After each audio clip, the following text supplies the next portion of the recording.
Welcome to Jewish Mysticism Lessons in Tanya, chapter 36. The title of today's lesson is Your Struggle is Worth It, part 2. And this is actually part 2 of 3. So next week is also going to be Your Struggle is Worth It. And essentially, one of the main things that we've been discussing here,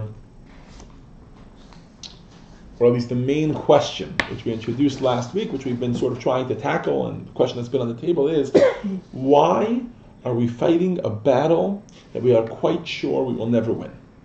Right? The Alter Rebbe has made it clear to us, maybe 15, 20 chapters ago, that we will probably never be a tzaddik. Me, you, etc. Maybe for moments at a time, but we will probably never make it to this extreme level of a tzaddik, at least a tzaddik, right? Not a tzaddik the way we say, oh, you're such a tzaddik, you're such a... But a tzaddik in its actual definition, which essentially means someone who has completely eradicated any desire that they have to do evil or anything negative or anything bad in this world.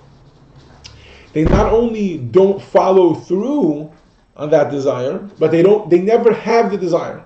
They manage to work on themselves to such a degree that they never even want to do something bad. Evil knows he cannot win with them. Even more so. The Alter Rebbe explains the reason for this is because not just evil knows that it cannot win with him, but that he's managed to transform the evil that there is within him, right? Because we discussed that we have two neshamot, every person has two neshamas, two souls, one that drives his godly intentions and one that drive his animalistic intentions. But in this individual, the force which he was born with, which was a force for negative, is now a force for good. He's managed to transform it into such a way, right? This comes through extreme effort throughout his life. Now, so can we say one second. The Alter Rebbe has made it clear that this is probably not attainable. I just want to conclude the thought, then we'll go to questions. The Alter has made it clear that this is probably not attainable for most of us. Most of us will at best be a Beinoni, which means that we will be able to control our actions. That we'll continue to have these desires, these urges to do bad things. Now, Alter Rebbe explained why that shouldn't get us down, right? The fact that we have an urge to do something wrong is actually what makes us human, that we want to do something negative. It's the doing the negative thing that makes us subhuman, right? So long as we continue throughout our lives, which is very much within our grasp, and this is what the Alter Rebbe encourages us to do, and that's why the name of this book is the Book of In-Betweeners, is to try to be a Beinoni. But essentially, if you look at it from one perspective, essentially what we're telling you is you're never going to completely win the battle. The battle is always going to be there. You may be able to win many of the small wars or scuffles or challenges along the way, but you will never actually finish the whole thing off. So the question is, why? Why would God create the world in such a way that we are constantly fighting a battle and we will never ever win it? Mm-hmm. And that's the question we started talking about last week. Yes, Yurit, you had a question. Sorry. No, I think I don't need the question anymore. Okay. Sorry for... Maybe could we say that evil's ultimate goal is to transform itself? There will be no need for... Oh, of course. Of course. In fact, one of the Pesukim that it says about when Mashiach comes, there's many of them that are similar to this, but one of them is Bila Hamavet Lanatzach. It says that death will be eradicated forever, right? And then it continues, here's Leah. And there are similar verses about how negativity will be eradicated forever. Negative energy, evil, anything bad will be...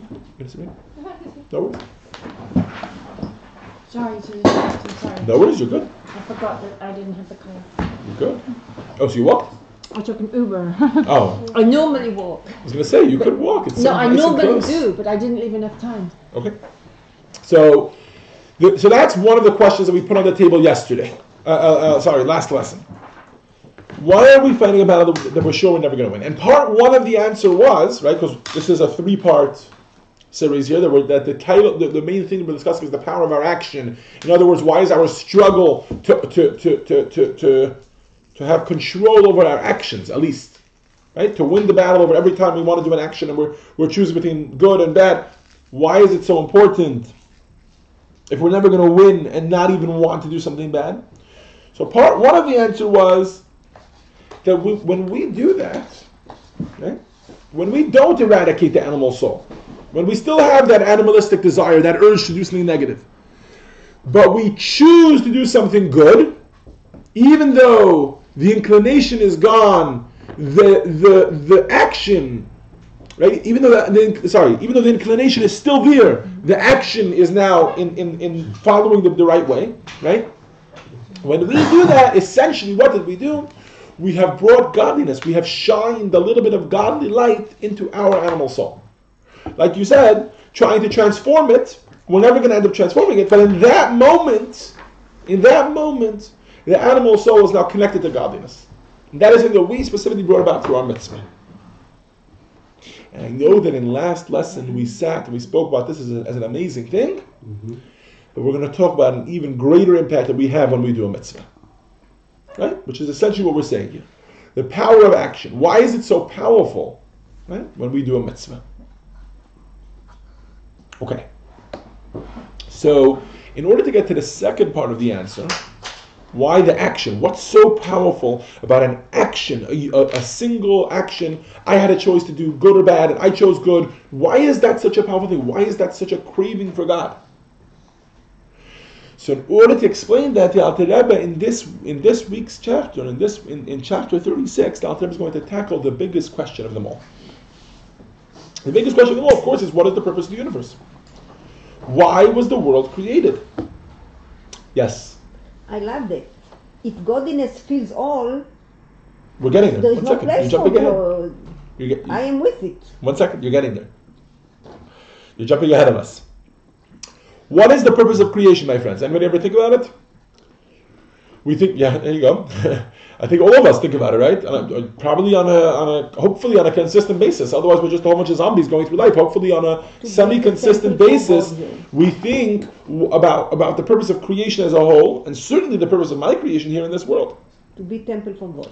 So the Alter Rebbe quotes a medrash from Medrash Tanchuma on Parshat Naso. The medrash quotes a verse from Kohelet, Shokav Amudei Sheish. And the Medrash says, Nishtokek la'kadosh baruch hu. Nis'ave lo la'kadosh baruch hu. Nit'ave, for the Israelis among us, Nit'ave lo la'kadosh baruch hu liyot lo dira lo yitbarech batachtonim. God desired that he should have a home here in the lower realms.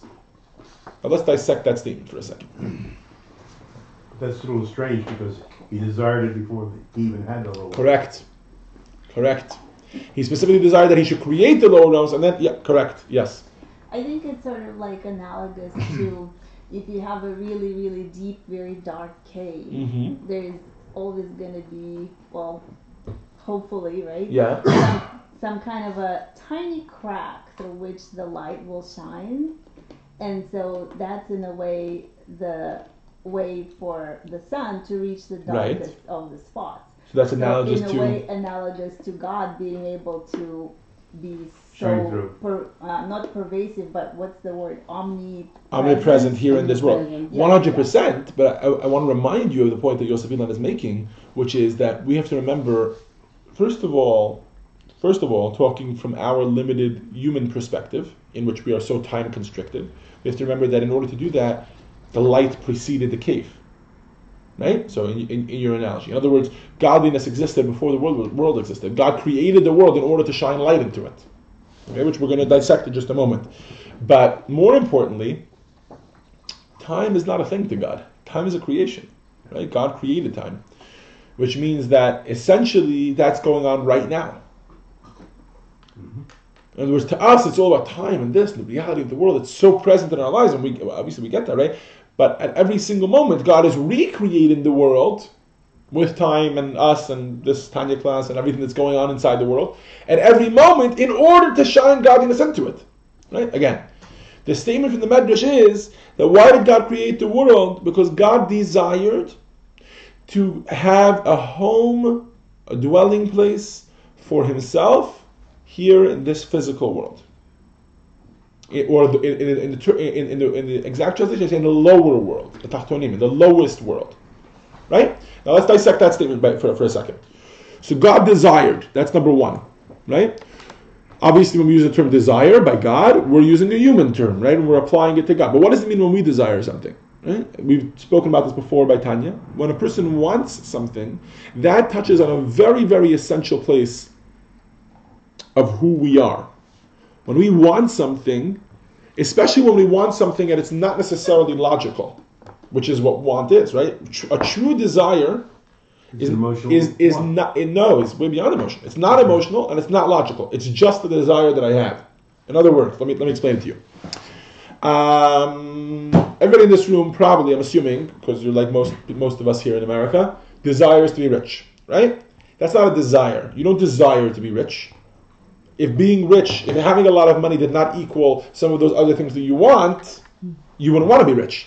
So that's more of a logical equation. I want money, like that I can buy myself a nice house and a nice car and good food and have many people to do all of the annoying chores that I need to do on a daily basis, etc. Right? Like that I can be free to learn Torah and do mitzvot, right? That's so essentially your desires are many other desires that the riches are sort of accommodating, right? Similarly, let's say something emotional, right?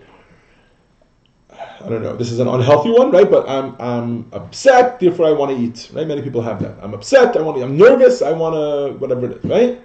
I'm angry, so and therefore I smash something, whatever. That's not, you didn't desire to have this vase smashed. You were angry, and even though it served a purpose, you were able to let out your energy in that. In the Talmud, there's an interesting discussion as to whether if someone gets angry on Shabbos and smashes a vase, whether they desecrated Shabbos or not. Because you're not allowed to smash a vase on Shabbos, but the question is, when they smashed it, were they smashing it and destroying it, or were they smashing it and relieving their energy? When they did it, what was the purpose? When the person smashed the vase, did they intend for the vase to be smashed, or did they intend for their anger to have a release? Like the goat being Interesting, pushed right? off the cliff. I think it depends on if they smash the next vase. Yeah. Okay, fair enough. I just don't want to get too much off on a tangent here. One second. So there could be an emotional purpose for desire, but these are not just desires. The best example that Chassidus has found for a true desire is to find somebody who doesn't have any other needs. Right? They take somebody like a king. Think of the kings, the dictators from back in the day. Right? When they had a desire, when they wanted something,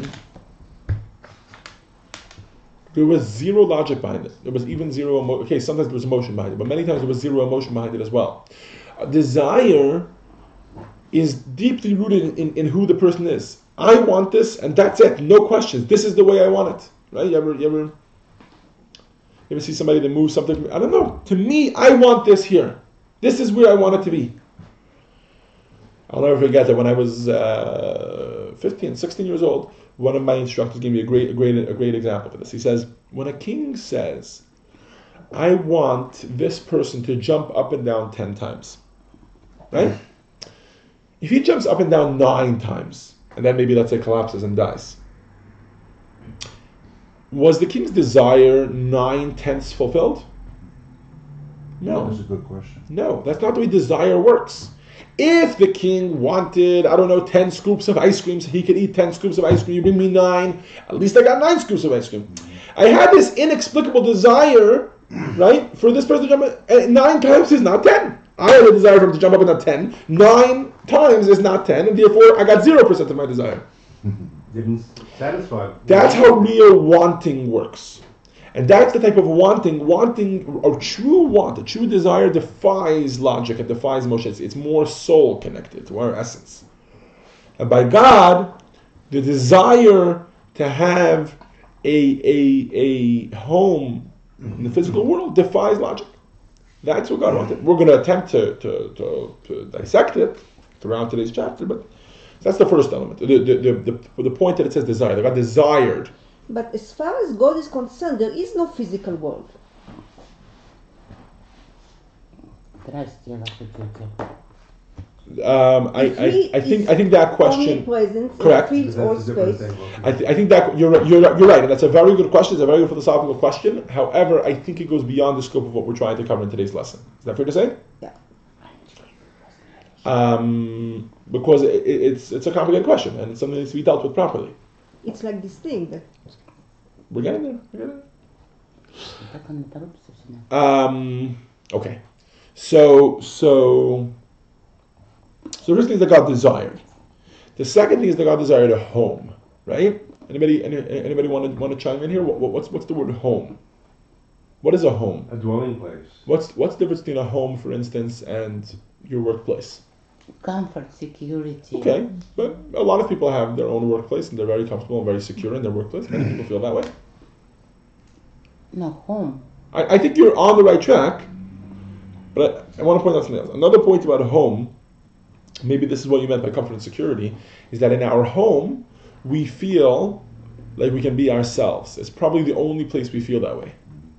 When you're in the workplace, you feel the need to act a certain way. Even if we try to be true to ourselves, and in the workplace we try to show who we are, there's always a certain sense that we give off to other people when we're in the workplace. When we're at shul, when we're in a class, when we're in a car, when we're driving, whatever it is. When a person is home, right? A healthy home is a place where a person can be themselves. Think about clothing, for example, right? What do you wear when you go to work? Whatever is proper for your workplace. If you're a doctor, you wear a very sterile outfit and whatever, a nurse, whatever it is, right? And you wear something that's perfect for that. Surgeons wear, what are those things called? The blue or green? Scrub. A scrub, right? Why? Because they need to be, free from whatever. They need to be very comfortable when they're doing surgery. Whatever, everybody has. A lawyer has to wear a suit and a tie, look very professional on this when he goes out. If somebody's a gymnast, they have to wear a gymnast outfit, right? And a performer, they have to wear their costume, whatever it is. We put on something else almost to do that. Even when we walk outside, by the way. Even when we walk outside, we're not at work, right? You're on vacation. You're polo and slacks, whatever, right? You're putting on something in order to show, well, this is who I am, right? Whether it's to show my financial status, right? Like my level in society, whether it's to show whatever it is, right? By the way, these are not negative things. We walk around with a kippah, right? Okay, the kippah is also for us, but besides that, it's also for other people, to show other people that we're Jewish. There's lots of things and at home you wear whatever. One day this, one day that, it doesn't make a difference. You know what I mean? Like, you're sleeping, pajamas, no pajamas, whatever you want to do. A person walks around the house however they want. That's the only place they can feel they don't need to put on something for other people. So God desired a home in this world. Right? Again, a very human term. But if we try to translate it to God, it would mean essentially God wanted to be able to be revealed in His full essence, in His full glory. Not a particular ray of energy that's meant for a specific thing. We always talk about you do a mitzvah, you bring down a certain element of God and a certain element of God. Not a specific, God wanted His essence to be revealed here in this world. So God desired a home, and where did He desire the home? In the lowest physical realm. Not in the spiritual realms where the angels hang out, not in the, not in some more spiritual version of this world, right? Which is, by the way, part of the reason, and we're going to talk about this a little bit today, why Judaism doesn't believe in separating ourselves from the world. Asceticism or any other version of that, right? Such as Christianity believes the more you separate yourself from the world, the more spiritual you are, right? Priests don't get married, right? Or things like celibacy or things like that, right? Hinduism does the same. What? The Hindus do the same. I didn't know that Hinduism does the same. But the idea that Judaism says no. We have to embrace the world. Obviously, in a way to bring spirituality into the world, right? This doesn't mean we have to now run after every movie star in Hollywood because that's what the world says to do, so therefore we do that. No. The Alter Rebbe, who was great at this, I think it was the Alter Rebbe. I forget exactly who this was quoted about, but they would say about him, there's a famous term in halacha, that there are some people that are yodeas ribono machaven limrodbo. There are some people who are ignorant about God, right? They don't know the Torah, they don't know mitzvot, etc. They just need to be informed. And there are other people who are what we call yodea ribono machaven limrodbo. He knows what godliness is, he knows what Judaism is, and he chooses specifically to say, I'm upset at God, I don't want to do what God wants. He used to say about I think it was about the Alter Rebbe, that he was a yodea et olamo machaven limrodbo. He knew what the physical world was, and he specifically rebelled against it.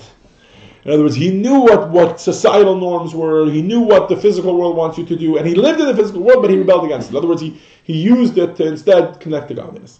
He was in the world, but not of the world. Very good. Okay, there you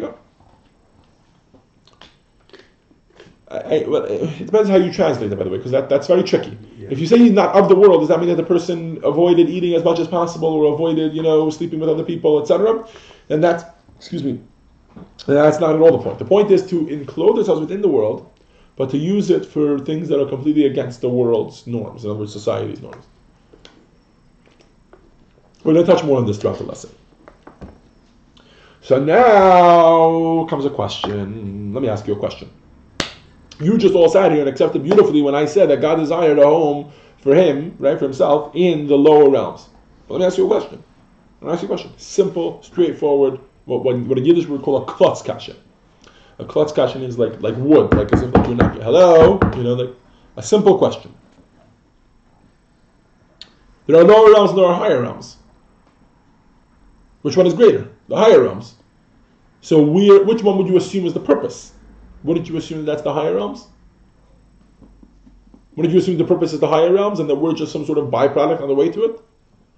Why do we say that God desires specifically in the lower realms a home for himself?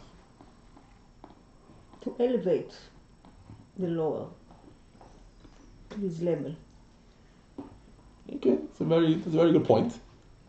In the higher realms, he already is expressed. Because God wants to be omnipresent. You're saying a similar point to her, by the way. Okay. What did you say?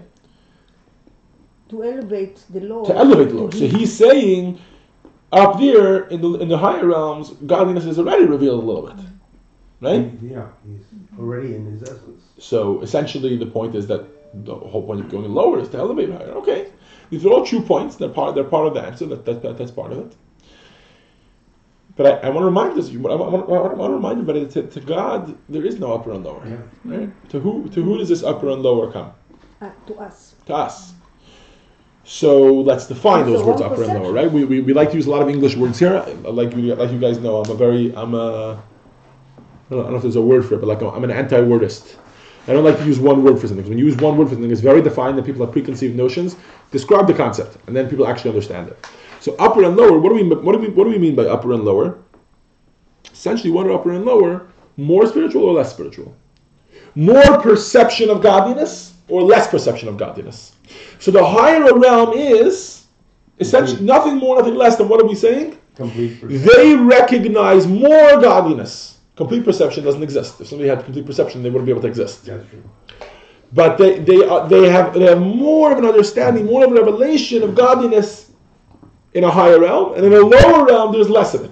Now, to God, this is all exactly the same. To God, we all exist exactly the same amount. Anybody want to guess how much? 100%. 0%.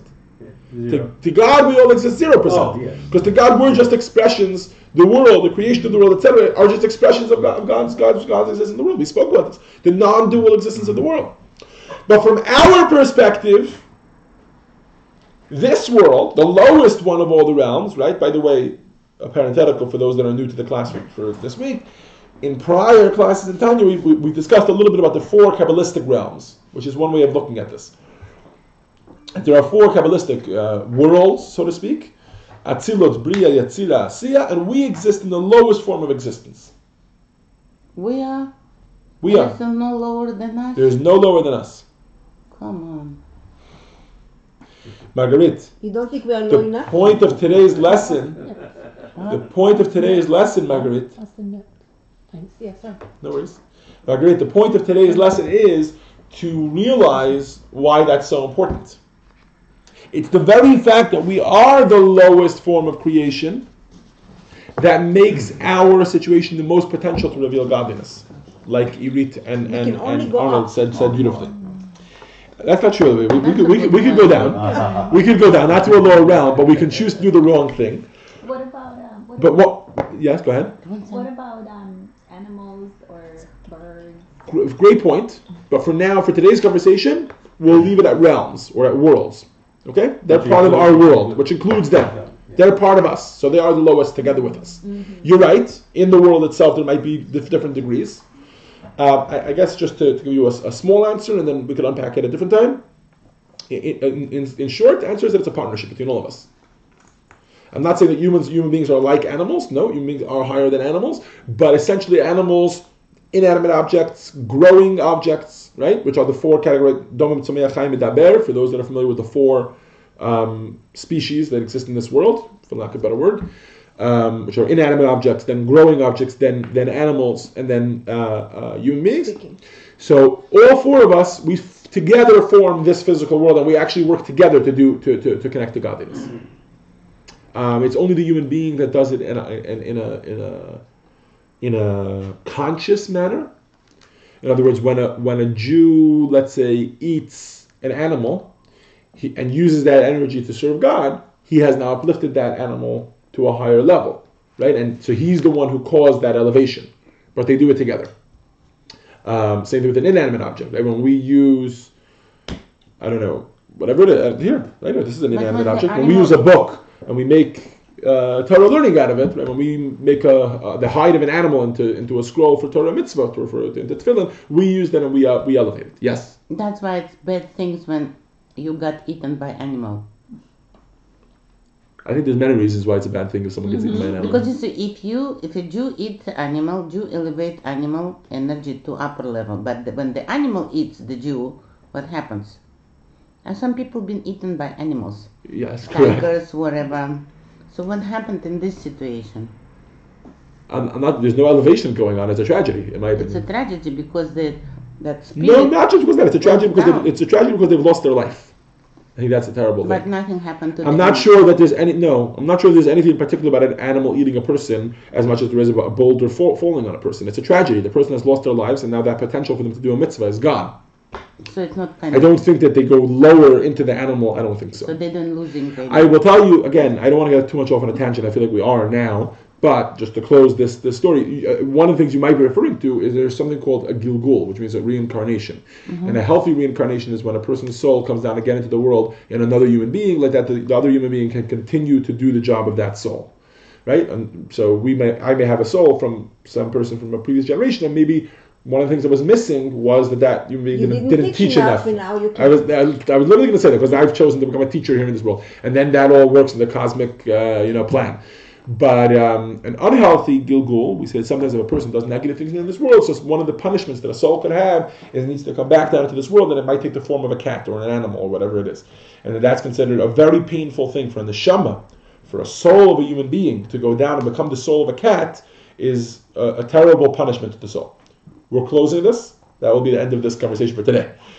Because I want to try to stay focused. But I hope I gave you guys a little bit more of an insight into this.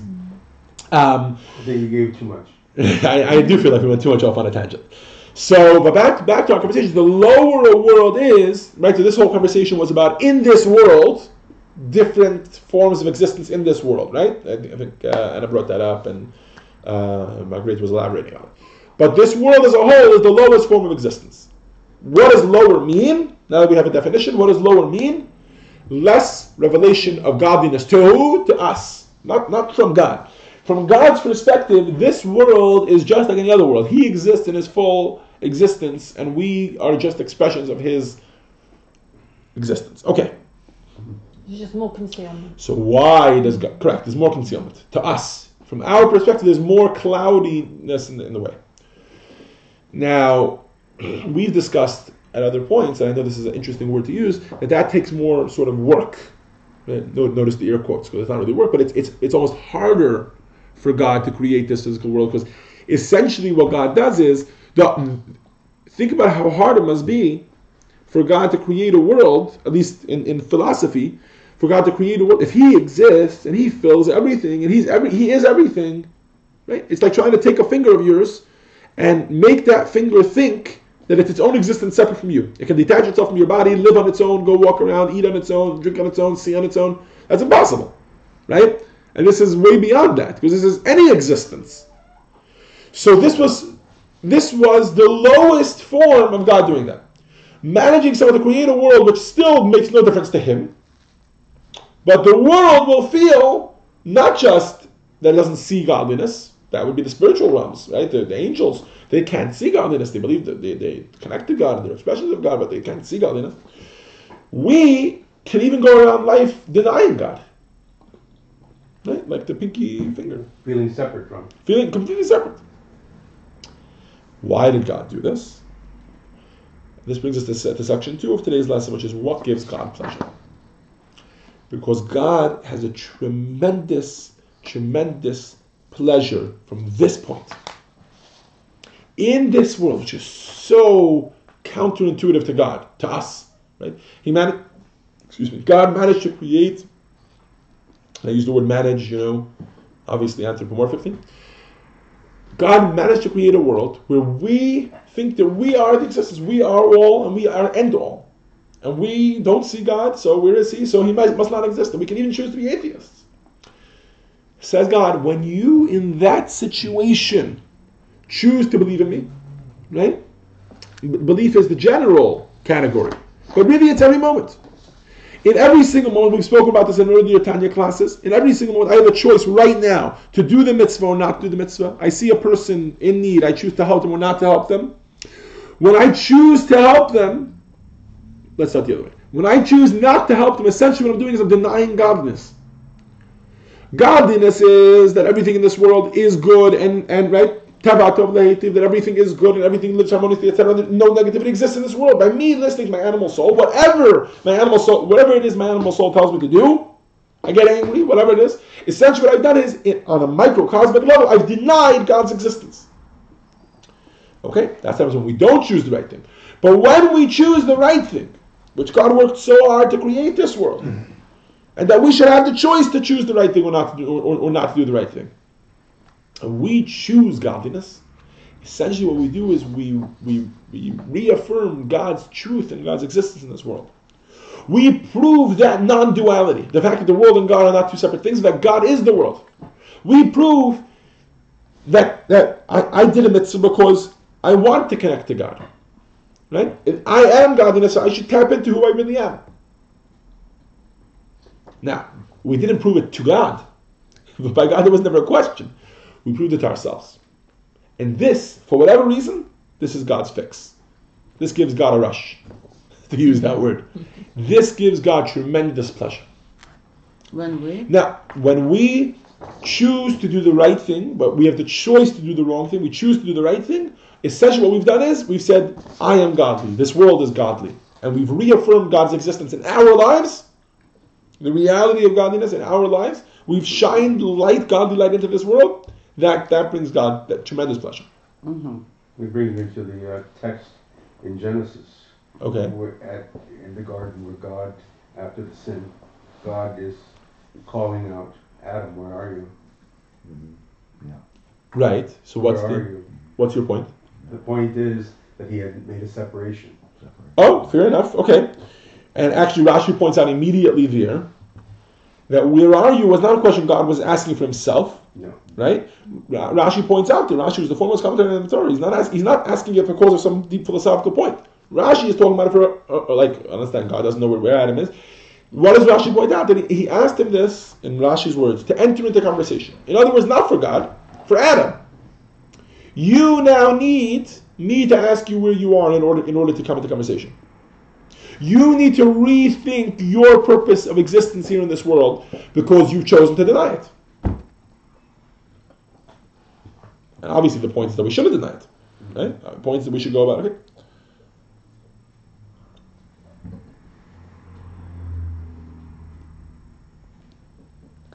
You see, the klipa, which God created, right? In other words, klipa literally meaning the shell of a fruit, right? Similar to the way the shell of a fruit covers over on a fruit.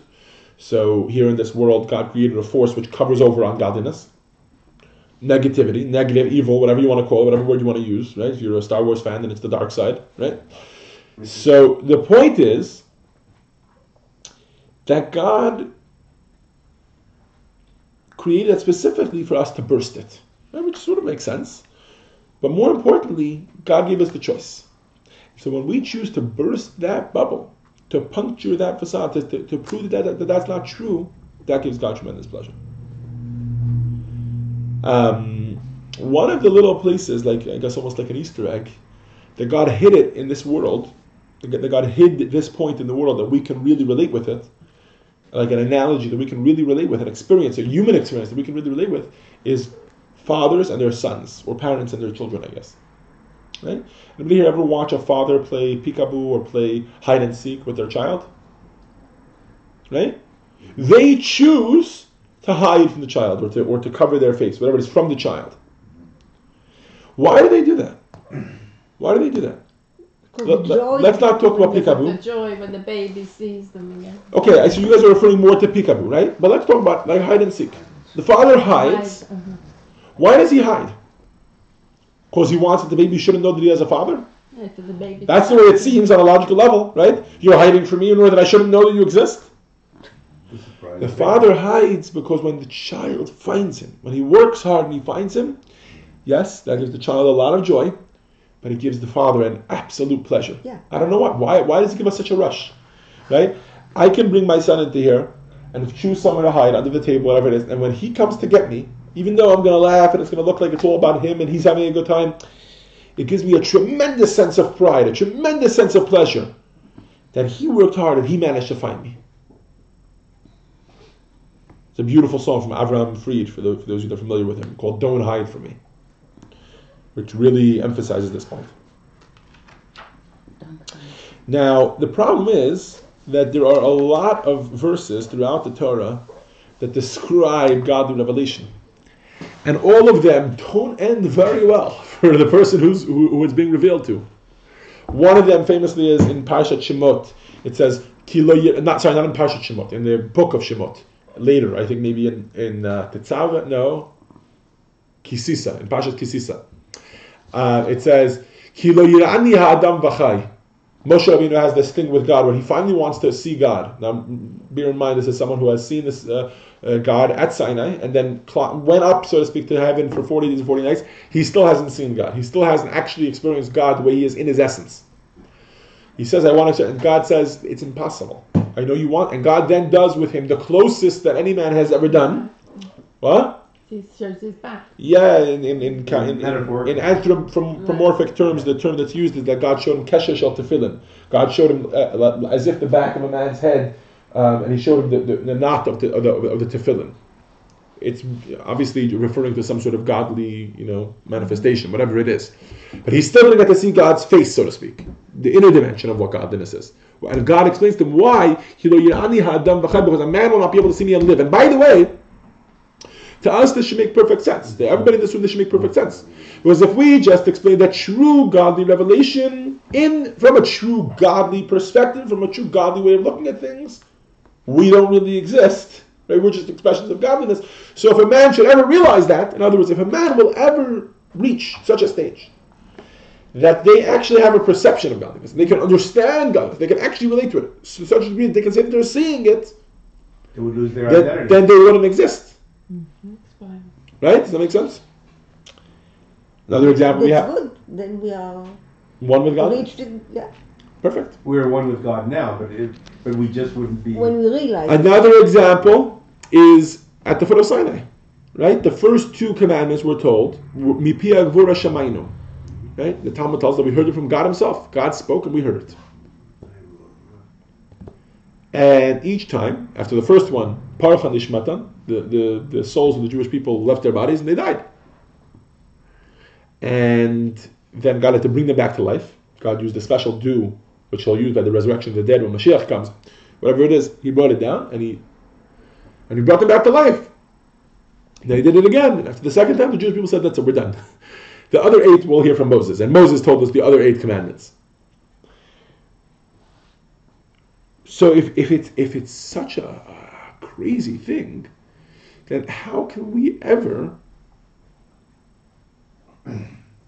try, or how can we ever find some sort of way to experience godliness, to actually experience that, to see God, to experience godliness? We say that when we do a mitzvah, we actually experience godliness. So this actually is the unique piece of technology that exists in this world, which is called the Torah. This was the purpose of the giving of the Torah. In the words of Hashem that are brought down, right, in the words of God himself that are brought down in the Medrash, that Achlo Nitna Torah, I don't remember the exact words, but I'll paraphrase it in English, until the Torah was given, there was a divide between the spiritual and the physical realms. And the physical could not touch the spiritual, and the spiritual could not touch the physical.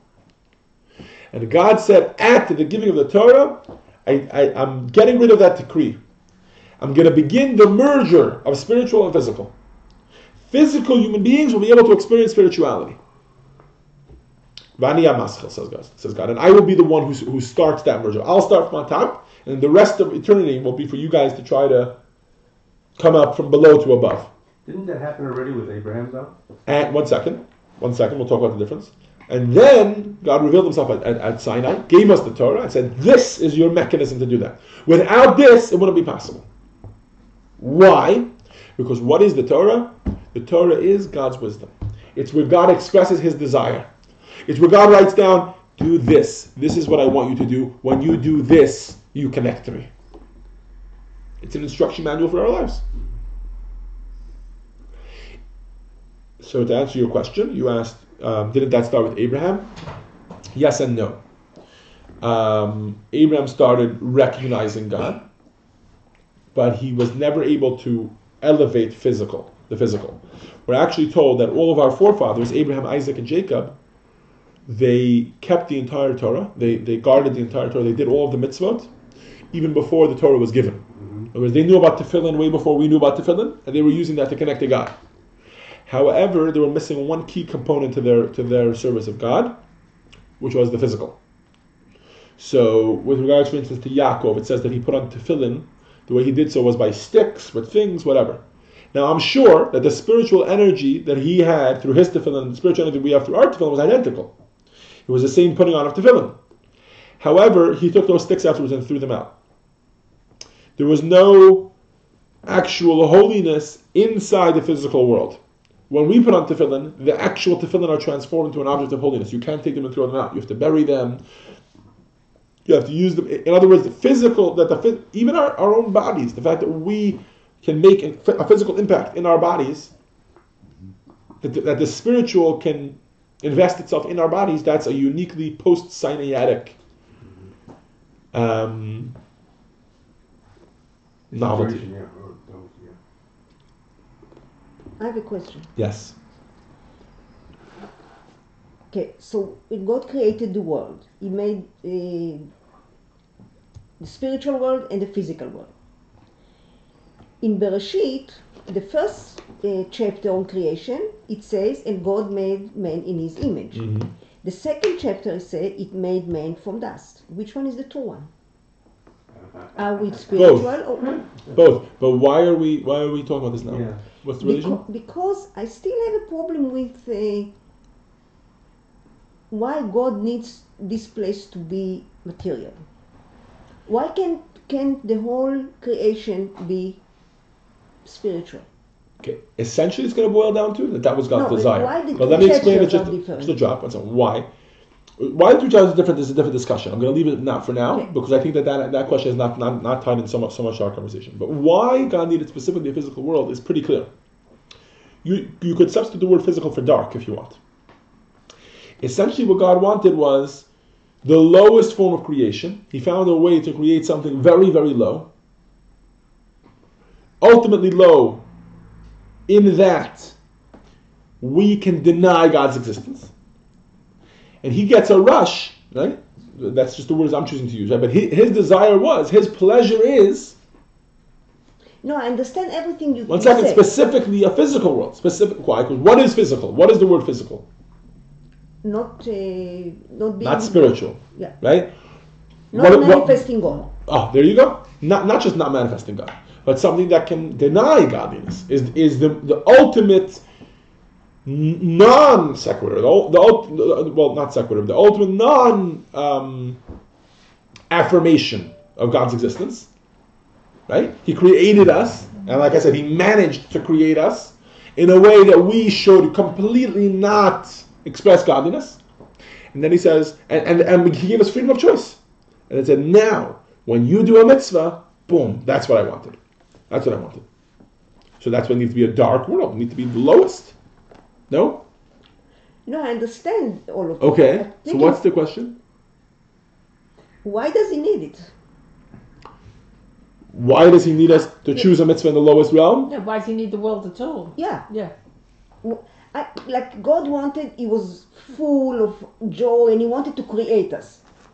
Why need to create us in a low form To climb higher. Maybe this will help you. Let's read. I think. Let's read together inside. The anthropomorphic concept of higher and lower is the problem right here. She's thinking in a vertical way. No. One second. I'm not sure. I'm not sure that's true. Okay. Let's read together on page 402. Maybe this will help you. Page 402. Towards the bottom, we're going to start from practically speaking. Just wait for everybody to get the page. Leah, you want to read for us? Where practically speaking? Oh, practically speaking. Go ahead. If you were God and the world didn't yet exist, how would you demonstrate the truth that nothing exists outside God? One approach would be to do nothing and just leave yourself existing and everything else not existing. Pause. That's what you're suggesting, right? Yes. If he wanted to express himself, if he wanted to prove that he exists, he didn't need to create a world which defies that. Go ahead. But another approach would be to create a force which tried to conceal your existence but ultimately failed to do so. And while you would never be fooled by that force, you could make creatures that were influenced by it. You would give them the choice whether to be drawn in by its illusion or to reject it. And while it would be a very convincing force and exert power for a long time, eventually the force would be eliminated completely by creatures choosing good over evil. Then you would have demonstrated that nothing exists outside God, because anything that did oppose God was shown to be unsustainable. Now, ultimately, at a certain point, you're always going to be able to ask, why did he want that? This is the best words you're going to get. In other words, this was the point he was looking for. Why did he want it? Because that gives God pleasure. We will never be able to understand why that gives God pleasure. We don't understand God's pleasures. But I think we can relate to it. God has created us in a way that we can relate to it. Think about what gives you the most pleasure in life. That's what gives us the most pleasure in life. Everything will always boil down to affirming my existence. Anybody who affirms my existence, that gives me pleasure. Whether it's my spouse who tells me they love me, whether it's someone who walks into your acupuncture place and says, wow, so beautiful, did you design this place? And you designed it. That's a personal compliment. Compliments make us feel good. They reaffirm our existence. Anything that reaffirms our existence in life gives us pleasure. Yes. When I was 18, I came up with this idea. It's a little tweak of what you guys are talking about. In the beginning, God, whatever. God was infinite. God is infinite. God created this kind of like a playground called the universe. And God is infinite and the universe is finite. So he cannot relate, as you say, relate to the creation that he created. So he put man on here to communicate. To bridge that gap. The problem with that model is that, I'm sorry, I cut you off. Sorry about that. So the problem with that model is that it's a very flawed version of infinite. Essentially what you've said is he's infinite besides for the little area which is finite. That makes him not infinite. The only way to bridge that gap, the only way to fix that issue is to say that's not true. This world, which is finite, is not really finite. We perceive it as finite. To us, it's a very limited existence, but that to God, it's just an expression of Him, and everything is still infinite. Okay. Right? By the way, Chassidus talks about this at length. At length, this is tackled, and this is called a tzimtzum. Was the tzimtzum real? Was the tzimtzum not real? What happened? What did anything change? And if it did, are we taking away from God's infinity or not? But we're getting off on a tangent. The focus of today's lesson is why did God create the world? And like I said, at a certain point, ultimately, it's going to be that was His desire, that was His pleasure. You can ask why, and at a certain point, there's not going to be any logic to it. But from that point onwards, we can understand. We can understand that this was His desire, and it was a specific desire. By the way, Chassidim, I should say. I don't know. No, I actually think this is brought down by some of the Rabbeim in the Chassidic discourses. There's a Yiddish phrase they like to use, which is "Afatay v'frek b'nishkin kashis," and that essentially means on someone's pleasure you don't ask any questions. Everybody can translate it how they want, with their own pleasures, with their own fetishes. Right? You ever see somebody and they say, "Oh, I like ice cream with pickles," right? You cannot ask any questions. If they like it, they like it. You could go bang your head on a wooden, like my father used to say, you could stand on your head and spin wooden nickels. You're not going to change it. He could pretend his whole life like he doesn't like it for you. Maybe eventually he'll be able to get so good at it that you'll mamish think that he doesn't like it, but he likes it, he likes it. There's no question why do you like it, right? Art is a great example of this. All art in this world is like that, right? People walk into other people. Now, you're right, we can find patterns in art. I was just recently listening to a great lecture on what physical little things there are in this world that give us joy, not happiness, not meaning, happiness, long lasting. No, just joy. In other words, things that make us happy for a moment, a little whatever it is, right? And the lecture that person was given, they managed to find these different patterns. One of the things that give us joy are things in abundance. Anytime that there's